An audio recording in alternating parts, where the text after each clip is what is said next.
देखिए class 10th का पहला चैप्टर है फिजिक्स का लाइट प्रकाश।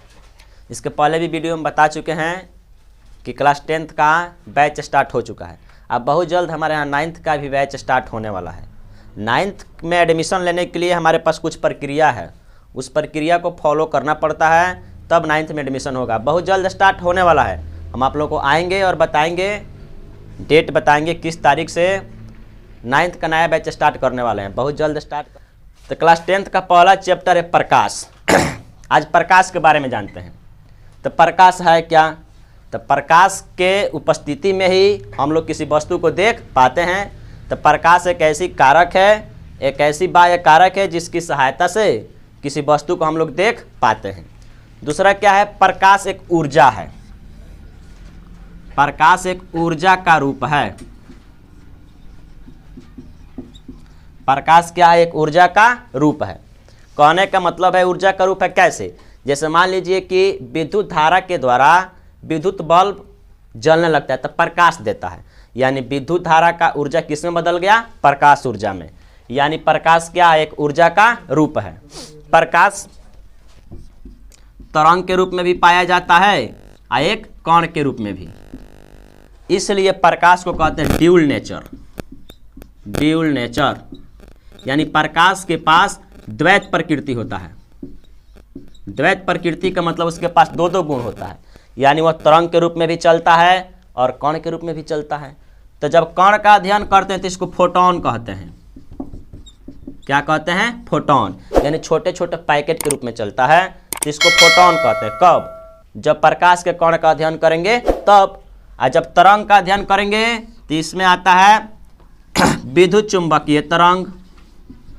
विद्युत चुंबकीय तरंग यानी इसको कहते हैं अनुप्रस्थ तरंग।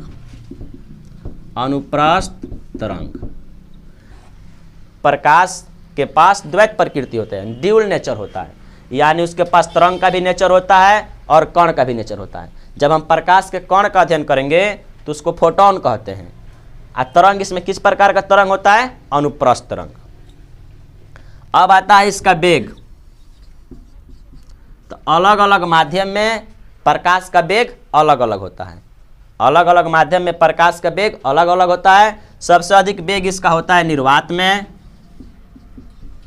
इसके बाद होता है द्रव गैस में, और सबसे कम इसका वेग होता है ठोस में।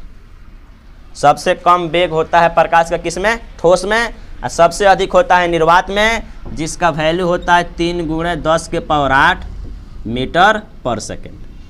ये हुआ प्रकाश। तो सिंपली है कि प्रकाश ऐसी कारक है जिसकी उपस्थिति में हम किसी वस्तु को देख पाते हैं। प्रकाश एक ऊर्जा का रूप है। कैसे है यह समझा चुके हैं। अब प्रकाश के पास द्वैत प्रकृति होता है, यानी तरंग नेचर का भी होता है और कण नेचर का भी होता है। प्रकाश का वेग के बारे में बता दिए कि सबसे अधिक वेग उसका किस में होता है? निर्वात में। अब आता है प्रकाश स्रोत।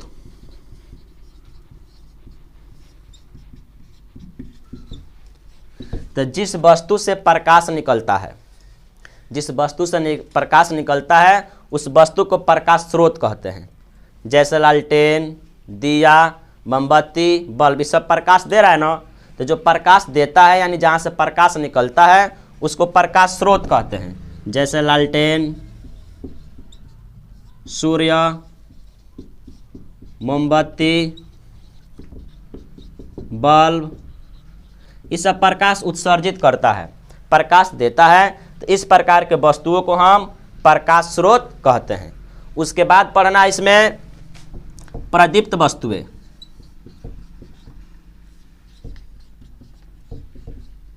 प्रदीप्त वस्तुएं का मतलब हो गया वे वस्तुएं जो प्रकाश उत्सर्जित करती है, प्रकाश देती है, उसको कहते हैं प्रदीप्त वस्तुएं। जैसे लालटेन,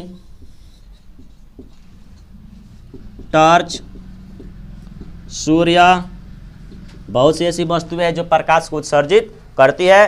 तो उस प्रकार के वस्तु को प्रदीप्त वस्तुएं कहते हैं।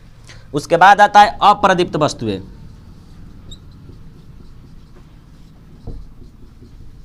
सिंपली है, साइंस में बताया गया है, और लग गया इसका मतलब होता है नहीं, यानी जो प्रकाश को उत्सर्जित नहीं करती है उसको अप्रदीप्त वस्तुएं कहते हैं। चाहे वे वस्तुएं जहाँ से प्रकाश नहीं निकलती है, जैसे ईंट, पत्थर,